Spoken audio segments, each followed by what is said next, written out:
Halo semuanya, kembali lagi dengan channel video Bekesah. Baiklah teman-teman sekalian, pada kesempatan kali ini aku akan mencoba untuk membahas terkait dengan gaji ya teman-teman ya. Berapa sih gaji yang akan diterima oleh CPNS yang mulai bekerja pada tahun 2022 ini? Dan apa aja sih tunjangan-tunjangan yang akan diterima oleh teman-teman CPNS pada tahun 2022 ini? Baiklah sebelum itu, untuk teman-teman yang baru mampir seperti biasa teman-teman ya, jangan lupa ya untuk di-subscribe terlebih dahulu, dan jangan lupa juga untuk menekan tombol loncengnya karena teman-teman akan mendapatkan notifikasi untuk videoku yang terbaru. Baiklah teman-teman, langsung saja kita ke pembahasannya. Nah sebelum membahas terkait dengan berapa sih gaji yang akan diterima oleh teman-teman CPNS yang mulai bekerja pada tahun 2022 ini, saya ingin menjawab pertanyaan sedikit ya teman-teman ya, terkait dengan salah isi DRH dan sudah mengakhiri DRH. Dan langsung saja aku jawab di video kali ini ya teman-teman ya, terkait untuk peserta yang salah isi DRH yang terlanjur sudah mengakhiri. Banyak sekali ya pertanyaan itu, Bang gimana Bang, saya sudah mengakhiri DRH akan tetapi saya lupa mengisi riwayat pendidikan, terus saya lupa mengisi daftar keluarga dan lain-lain lah seperti itu ya. Nah terkait dengan hal itu, apakah teman-teman berpengaruh, apakah itu dapat menyebabkan TMS atau tidak? Itu jawabannya aku tegaskan sekali lagi ya teman-teman, yaitu tidak menyebabkan teman-teman TMS. Ketika salah mengisi DRH, teman-teman akan dinotif oleh pihak Panselda atau misalkan panitia penyelenggara daerah, dan teman-teman akan diminta untuk memperbaiki kesalahan-kesalahan tersebut. Kalau misalkan teman-teman tidak dihubungi oleh Panselda, berarti itu tidak bermasalah ya teman-teman ya. Kalau misalkan teman-teman sudah dihubungi, baru teman-teman diminta untuk diperbaiki. Tapi kalau tidak dihubungi ya sudah, berarti itu tidak bermasalah teman-teman. Clear ya terkait dengan salah isi DRH ini. Oke baiklah, sekarang kita langsung saja ke pembahasan awal ya teman-teman ya, terkait dengan gaji. Jadi di sini sudah dijelaskan sesuai dengan peraturan pemerintah PP nomor 15 tahun 2019, besaran yang akan diterima oleh CPNS tahun 2022 ini sebesar, jadi ini kita berbicara soal golongan ya teman-teman ya, berbicara soal gaji dan golongan. Jadi ini pengalamanku saja ya teman-teman ya di tahun 2021. Dan karena memang untuk di tahun 2022 ini tidak ada kenaikan maupun penurunan terkait dengan gaji pokok untuk CPNS ya teman-teman ya. Jadi sama, apa yang teman-teman terima untuk tahun ini sama dengan yang apa aku terima di tahun 2021, seperti itu. Nah sekarang kita coba ke golongan 3C ya teman-teman. Nah ini 3C untuk yang D3. Untuk informasi lolosan D3, untuk gaji pokoknya itu sebesar Rp2.300.800 ya teman-teman. Itu 100%. Akan tetapi untuk teman-teman, karena di tahun 2020 ini teman-teman masih berstatus sebagai CPNS, maka teman-teman akan menerima gaji sebesar 80%. Nah untuk 80%-nya itu ketika sudah dibagi ya teman-teman ya dari gaji pokok, maka teman-teman akan menerima gaji per bulannya itu gaji pokok sebesar Rp1.841.440 ya teman-teman ya. Nah jadi segitu yang akan teman-teman terima pada tahun 2022 ini untuk golongan 3C, atau misalkan untuk formasi yang melamar dengan kualifikasi pendidikan D3 ya teman-teman ya. Maka teman-teman akan menerima setiap bulannya gaji pokok sebesar Rp1.841.440 ya teman-teman.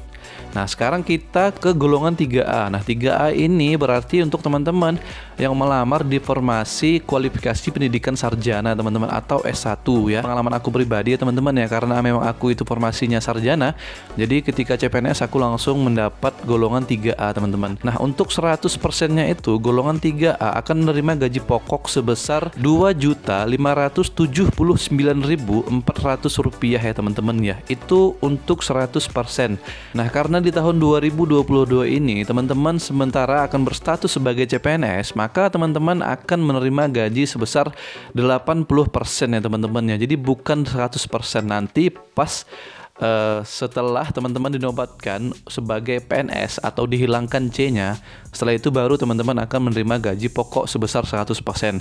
Akan tetapi selama CPNS ini teman-teman akan menerima gaji sebesar 80%. Nah setelah kita bagikan dari Rp2.579.400 ini, 80%-nya itu adalah Rp2.063.520 ya teman-teman. Nah jadi seginilah total yang akan teman-teman teman-teman terima setiap bulannya untuk gaji pokok CPNS pada tahun 2022 teman-teman. Lalu kemudian ada tunjangan yang sah dan diatur oleh undang-undang. Nah, terkait dengan tunjangan ini ada beberapa tunjangan ya teman-teman yang akan teman-teman terima juga di tahun 2022 ini ya teman-teman ya. Yang pertama itu adalah tunjangan istri, lalu yang kedua itu ada tunjangan anak teman-teman. Ini untuk yang sudah beristri dan bersuami dan sudah memiliki anak. Kalau misalkan yang belum atau yang masih jomblo, itu ya teman-teman harus menerima kenyataan bahwa teman-teman hanya menerima gaji yang sudah aku jelaskan tadi sesuai dengan golongan teman-teman, dan 80% seperti itu. Nah, untuk yang sudah menikah dan sudah bahagia dengan istrinya atau suaminya, apalagi sudah memiliki momongan, maka teman-teman akan mendapat tambahan gaji dari pemerintah teman-teman. Wah, kurang baik apa sih pemerintah untuk CPNS ini?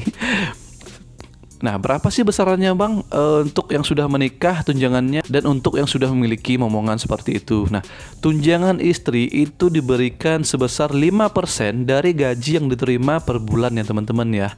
Jadi misalkan nih teman-teman menerima gaji 80%-nya itu adalah Rp2.063.520. Nah, ketika sudah saya bagi dari 5% dari 2 juta sekian itu adalah Rp103.176 teman-teman. Nah, ini aku belum menghitung secara spesifik ya, apakah gaji 5% ini untuk tunjangan istri dihitung dari gaji pokok 100% atau dihitung dari gaji pokok 80%. Ini aku belum ketemu jawabannya teman-teman ya. Aku juga belum nanya ke bendahara di kantor aku. Jadi tidak apa-apa, nanti teman-teman menyesuaikan saja ya. Mohon maaf, ini yang jelas terkait dengan tunjangan istri itu 5% teman-teman. Di luar dari apakah itu menggunakan gaji pokok 100% atau 80%. Intinya tunjangan istri itu 5%. Dan untuk tunjangan anak itu akan diberikan sebesar 2% ya teman-teman ya. Kembali lagi, ini apakah menggunakan gaji pokok 100% atau menggunakan 80%. Kalau misalkan teman-teman sudah memiliki jawabannya, silakan bantu aku di kolom komentar ya teman-teman ya. Nah, ini adalah tunjangan-tunjangan yang akan teman-teman terima di tahun 2022 ini untuk yang sudah menikah dan untuk yang sudah memiliki momongan. Nah, lalu bagaimana Bang kalau misalkan kita yang jomblo, apakah nggak ada tunjangan lain yang harus kita terima? Apakah kita hanya menerima 80% ini? Belum tentu teman-teman, tunggu ya, ini penjelasanku belum selesai. Aku akan kasih untuk yang jomblo dan untuk yang sudah menikah dan untuk sudah memiliki anak. Ini adalah tukin teman-teman, tunjangan kinerja atau TPP, tambahan penghasilan pegawai. Nah, biasanya tukin ini digunakan untuk yang kementerian ya teman-teman ya. Kalau misalkan TPP ini biasanya untuk di kabupaten kota dan provinsi seperti itu. Nah, kalau misalkan ada teman-teman subscriberku ini atau penonton video ini yang tahu apa perbedaan tukin dan TPP, silahkan mengisi di kolom komentar ya teman-teman ya. Nah, terkait dengan TPP ini, besaran tukin dan TPP tergantung dengan kemampuan keuangan daerah masing-masing ya teman-teman ya. Jadi setiap daerah itu berbeda baik tukin maupun TPP-nya. Jadi tidak sama teman-teman, jangankan berbeda provinsi ya teman-teman. Dalam satu provinsi berbeda kabupaten dan kota itu saja sudah beda teman-teman TPP-nya. Apalagi untuk beda provinsi ya teman-teman ya. Kemungkinannya sangat besar untuk perbedaan besaran dari TPP-nya. Jadi tidak bisa dijadikan acuan untuk satu daerah besaran TPP-nya itu berapa ya teman-teman ya, karena setiap daerah itu tergantung dengan keuangan daerahnya masing-masing. Ada yang gede-gede banget, terus ada yang kecil-kecil banget seperti itu. Lalu kemudian ini sebagai gambaran saja ya teman-teman ya, untuk kabupatenku ya teman-teman yang saat ini sudah menerapkan TPP ya sekitar 1 tahunan ya, mulai 1 tahunan di tahun 2021 tuh untuk daerahku baru mulai TPP. Nggak tahu ya untuk daerah teman-teman, mungkin ada yang sudah lama jalan di 3 tahun, 4 tahun, 5 tahun, atau sama dengan daerahku baru mulai tahun ini juga. Aku menjadikan gambaran aja untuk daerahku teman-teman ya, untuk besaran TPP-nya itu berapa, terus kita menerima TPP-nya itu berapa, seperti itu. Nah, untuk TPP di daerahku ini ya, di golongan 3A itu sebesar 1.300.000 teman-teman. Jadi untuk yang formasi kualifikasi pendidikan sarjana atau misalkan nanti teman-teman golongan 3A itu di daerahku ini ya menerima TPP sebesar 1.300.000 teman-teman. Jadi itu masih cukup jauh sih, masih cukup kecil dibanding dengan daerah-daerah lain seperti itu. Tetapi ada juga untuk daerah yang di Indonesia ini kita tidak tahu ya teman-teman ya, itu belum menerapkan TPP seperti itu. Kalau misalkan ada daerahnya yang belum menerapkan TPP, silahkan untuk mengisi di kolom komentar di bawah ya teman-teman ya. Nah, kembali lagi ke pembahasannya. Namun selama CPNS ini kita tidak mendapatkan TPP teman-teman, karena kembali lagi dengan kebijakan daerahnya masing-masing seperti yang aku jelaskan di awal tadi. Nah, untuk daerahku, khusus untuk daerahku di kabupatenku ini, kita tidak mendapatkan TPP teman-teman untuk CPNS seperti itu. Jadi untuk CPNS tahun 2021 ini belum mendapatkan TPP. Nah, kita akan mendapatkan TPP setelah pelantikan atau setelah menghilangkan C-nya teman-teman, atau sudah resmi berstatus sebagai PNS. Ya, kurang lebih sekitar tahun inilah.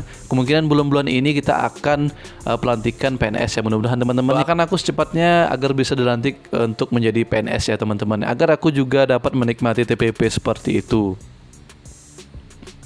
Nah, akan tetapi ada juga untuk kabupaten dan kota, CPNS itu langsung mendapatkan TPP teman-teman. Jadi tergantung dengan daerahnya masing-masing. Ada yang 70% TPP-nya, ada yang 80%, ada juga yang langsung full 100% seperti itu. Jadi kembali lagi dengan kebijakan daerahnya masing-masing. Seperti daerah tetanggaku ini teman-teman ya, di kota ini daerah tetanggaku bersebelahan, itu CPNS-nya sudah mendapatkan TPP teman-teman. Bahkan mereka mendapat TPP itu sebesar 100%. Dan jumlahnya lebih besar dari apa yang aku terima nanti pas aku PNS seperti itu. Nah, aku ini sebagai gambaran aja. Untuk daerah tetangga itu golongan 3C itu mereka mendapatkan 1.600.000 teman-teman per bulannya untuk TPP-nya.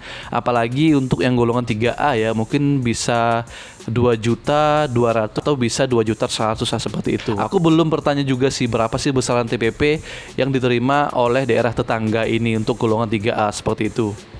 Dan ada juga untuk yang Kementerian Keuangan di Kemenkeu itu, karena kebetulan aku ada teman-teman yang kerja di sana, itu mereka tidak menggunakan TPP akan tetapi tukin ya teman-teman ya. Kan sepertinya untuk perbedaan tukin dan TPP itu fix ya. Kalau misalkan TPP itu digunakan di kabupaten dan kota dan provinsi, tukin itu digunakan. Intinya kalau misalkan ada teman-teman yang tahu, silahkan untuk mengisi di kolom komentar lah. Baiklah teman-teman, kita kembali lagi ke pembahasan awal. Untuk tukin yang diterima oleh temanku di kementerian itu, mereka menerima sebesar 70% teman-teman. Jadi untuk beberapa kementerian pun berbeda lagi untuk tukinnya. Ada juga yang 80%, ada juga yang langsung 100% untuk tukinnya. Untuk status yang CPNS ya teman-teman ya, kalau misalkan sudah PNS ya jelas lah, itu teman-teman akan menerima sebesar 100%. Baiklah ya teman-teman ya, mungkin itu untuk pembahasan TPP dan tukin yang akan teman-teman terima untuk CPNS tahun 2022 ini ya. Semoga untuk daerah teman-teman tuh sudah mendapatkan TPP ya teman-teman ya, atau tukin ya. Kalau misalkan kementerian tuh sudah dipastikan mendapatkan tukin meskipun dia berstatus sebagai CPNS. Nah, untuk kabupaten dan kota itu masih 50-50 ya teman-teman ya, tergantung dengan kebijakan daerah tersebut masing-masing. Karena ada juga daerah yang CPNS-nya tidak mendapatkan TPP, dan ada juga untuk CPNS yang mendapatkan TPP. Ya, saya doakan semoga untuk daerah teman-teman itu langsung daerahnya mendapatkan TPP ya teman-teman ya. Lebih baik lagi langsung mendapatkan 100% seperti itu.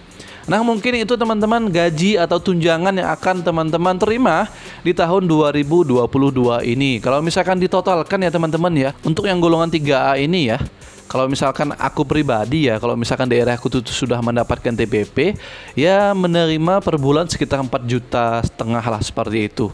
Karena aku juga sudah mendapatkan tunjangan istri, dan aku juga sudah mendapatkan tunjangan anak ya teman-teman ya, baru-baru 1 bulanan istriku itu melahirkan. Jadi ya alhamdulillah aku sudah mendaftarkan, dan alhamdulillah itu sudah mendapat tunjangan anak seperti itu. Jadi per bulannya kalau misalkan ditotalkan dengan mendapatkan TPP itu mungkin sekitar 4,5 juta sekian lah seperti itu.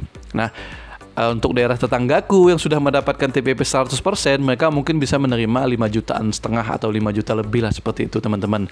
Nah, jadi besaran gaji yang akan teman-teman terima di tahun 2022 ini tergantung dengan kebijakan daerah tersebut masing-masing. Semakin kaya atau semakin besar anggaran dari daerah tersebut, maka semakin besar pula akan teman-teman terima setiap bulannya seperti itu. Baiklah teman-teman, mungkin itu dulu yang dapat aku sampaikan terkait dengan gaji dan tunjangan akan teman-teman terima pada tahun 2022 ini. Semoga membantu ya teman-teman ya. Dan jangan lupa juga untuk di-share, di-like teman-teman, di komen, bantu agar video-videoku ini dapat tersebar luas kepada orang-orang yang membutuhkan seperti itu. Baiklah, segitu dulu untuk pembahasannya. Bye-bye.